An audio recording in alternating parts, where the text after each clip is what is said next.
ನೋಡಿ ಸ್ವಲ್ಪ ಡೀಟೇಲಾಗಿ ಬರೆದಿದ್ದಾರೆ. ಇವತ್ತು ಅಕ್ಟೋಬರ್ 13. ಏನು ಅಂತ ಹೇಳಿದ್ರೆ ಏನೇನು ಪ್ರಾಬ್ಲಮ್ ಆಗಿದೆ ಅಂತ ಬರೆದಿದ್ದಾರೆ. ಫಸ್ಟ್ LDP ಮತ್ತು ಕೋಮೆತೋ ಇವರು, ನಾನು ಜಪಾನಿಗೆ ಬಂದಿದ್ದು 1999, 1999.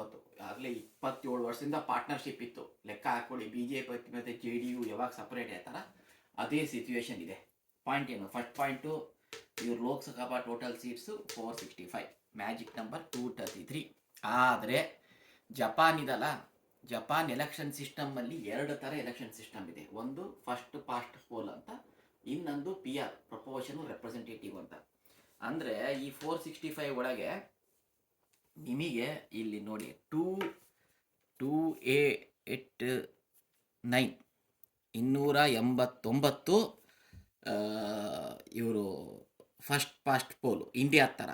ಆಮೇಲೆ 176 ಪ್ರಪೋರ್ಷನಲ್ ರೆಪ್ರೆಸೆಂಟೇಟಿವ್. ಅಂದರೆ 60% ಇಂಡಿಯಾ ಥರ.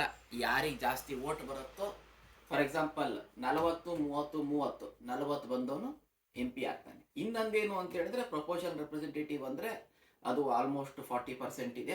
ಯಾರ್ಯಾರಿಗೆ ಎಷ್ಟು ವೋಟ್ ಬರುತ್ತೋ ಅದ್ರ ಮೇಲೆ ಅವರಿಗೆ ಸೀಟ್ ಡಿಸೈಡ್ ಆಗುತ್ತೆ. ಈಗ ನೋಡಿ, ಇಂಡಿಯಾ ಟುಡೇದಲ್ಲಿ ರಾಜದೀಪ್ ಸರ್ದೇಸಾಯಿ ಹೇಳ್ತಾ ಇರ್ತಾರೆ, BJP ಗೆದ್ದಾಗೆಲ್ಲ ಇಂಡಿಯಾ ಯಾಕೆ ಫಸ್ಟ್ ಪಾಸ್ಟ್ ಪೋಲು ಸೆಲೆಕ್ಟ್ ಮಾಡ್ತು ಅಂತ ಹೇಳಿದ್ರೆ BJPಗೂ ಕಾಂಗ್ರೆಸ್ಸಿಗೂ ಒಂದು 2-3% ವೋಟ್ ಡಿಫ್ರೆನ್ಸ್ ಇರುತ್ತೆ ಅಷ್ಟೇ.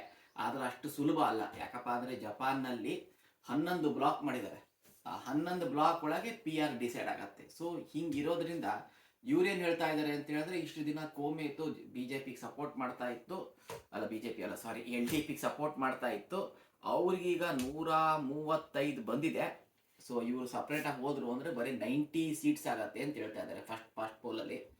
ಬಟ್ ಇದೆಲ್ಲ ಅಂತೆಕಂತೆಗಳು. Based on last time election ಇವ್ರದ್ದು ಲೋಕಸಭಾ ಇತ್ತಲ್ಲ, ಅದು 52% ವೋಟ್ ಇತ್ತು. ಅದೇ ನೋಡಿ, ಇವರು ಅಪ್ಪರ್ ಹೌಸಲ್ಲಿ ವೋಟ್ ಆದಾಗ 58% ವೋಟ್ ಬಂತು. ಆವಾಗ ನಂಬರ್ 3 ಸಂಸೇತು ಅಂತ ಬಂತು. ಅಂದರೆ ರೈಟ್ ವಿಂಗ್ಸ್ ವೋಟು. ಯಾರ್ಯಾರು ರೈಟ್ ವಿಂಗ್ ಅವರು ವೋಟ್ ಮಾಡಿದ್ದಿಲ್ಲಲ್ಲ, ಅವರು ವೋಟ್ ಮಾಡಿದ್ರು. ಸೊ ಜಪಾನ್ ನೆನಪಿಟ್ಕೊಳ್ಳಿ, ಇಂಡಿಯಾ ಥರ ಅಲ್ಲ, ಅವರಲ್ಲಿ 2 ಎಲೆಕ್ಷನ್ ಸಿಸ್ಟಮ್ ಇದೆ. ನಮ್ಮ ಭಾರತದ ಹತ್ರ ಅಂದರೆ ಶ್ರೀಲಂಕಾನು ಆ ಥರ ಏನೋ ಮಾಡ್ತಾ ಇದ್ದಾರೆ ಈಗ. ಸೊ ಎಷ್ಟು ಈ ಕಗ್ಗಂಟಾಗಿದೆ. ಸೊ ಈಗ 26 ವರ್ಷದಿಂದ ಒಟ್ಟಿಗೆ ಇರೋರು ಸಪ್ರೇಟ್ ಆದರು ಅಂತ ಹೇಳಿದ್ರೆ, ಮೋಸ್ಟ್ ಪ್ರಾಬಬಲಿ ಎಲೆಕ್ಷನ್ ಆದಾಗ, ಅಂದರೆ next Japan prime minister select ಆಗಬೇಕು. ಮೋಸ್ಟ್ ಪ್ರಾಬಲಿ ಅಲ್ಲೂ ಅಷ್ಟೇ ಫಸ್ಟ್ ಫೇಸು ಸೆಕೆಂಡ್ ಫೇಸ್ ಇದೆ. ಫಸ್ಟ್ ಫೇಸಲ್ಲಿ ಕೋಮೆತೋ ಅವರು ತಮ್ಮ ಹೆಸರು ಹಾಕ್ಬೋದು. ಮೋಸ್ಟ್ಲಿ ಸೆಕೆಂಡ್ ಫೇಸಲ್ಲಿ ಅವರು ರಿಕೆನ್ ಮಿಸ್ಟ್ ಯಾವ್ದಾದ್ರು ವೋಟ್ ಹಾಕೋ ಚಾನ್ಸಸ್ ಇದೆ. ಎಷ್ಟೋ ಜನಕ್ಕೆ ಈಗ ಎಲೆಕ್ಷನ್ ಬೇಡ, ಕೆಲವು ಜನಕ್ಕೆ ಎಲೆಕ್ಷನ್ ಬೇಕು. ಈ ತಕಾಯಿಚಿ ಅವರು ಸಪೋರ್ಟ್ ಮಾಡೋರೆಲ್ಲ ಎಲೆಕ್ಷನ್ ಮಾಡಬೇಕು ಅಂತ ಹೇಳ್ತಾ ಇದ್ದಾರೆ. ಅವರು ಇಶಿಬಾ ಅಂತ ಇದ್ರಲ್ಲ, ಇಶಿಬಾನು ಅಷ್ಟೇ, ಅವರು ರಿಸೈನ್ ಮಾಡಬೇಕಾದ್ರೆ ಎಲೆಕ್ಷನ್ನೇ ಕಾಲ್ ಮಾಡೋಣ ಅಂತ ಇದ್ರು. ಇವ್ರು ನೋಡಿ, ಕೊಯಿಜುಮಿ ಮತ್ತು ಸುಗಾ ಅಂತ ಇದ್ದಾರೆ. ಅವ್ರು ಹೋಗ್ಬಿಟ್ಟು ಎಲೆಕ್ಷನ್ ಕರಿಬೇಡಿ, ಒಳಗೆ ಪಾರ್ಟಿಯಲ್ಲಿ ಎಲೆಕ್ಷನ್ ಮಾಡಿ PM ಸೆಲೆಕ್ಟ್ ಮಾಡೋಣ ಅಂತ ಹೇಳಿದ್ರು.